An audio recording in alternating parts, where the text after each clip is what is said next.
યાર દુનિયામાં બે જ વ્યક્તિ એવા છે જે તમારા માટે હિત વિચારે છે.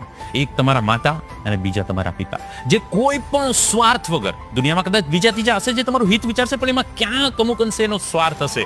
વિધાઉટ સ્વાર્થ, એક પણ રત્તીભર સ્વાર્થ વગર જે તમારું હિત વિચારતા એ બે જ પાત્રો છે, જે તમારા માટે સ્વપ્ન જોતા હોય, જે મંદિરે તો પોતે જાય છે પણ પ્રાર્થના તમારી માટે કરતા હોય, એવા બે જ પાત્રો છે બોસ, તમારા મમ્મી અને તમારા પપ્પા. જેણે પોતાના અરમાનોને દાવ પર લગાવ્યા હોય એવા દુનિયામાં બે જ લોકો છે, તમારા મમ્મી અને તમારા પપ્પા.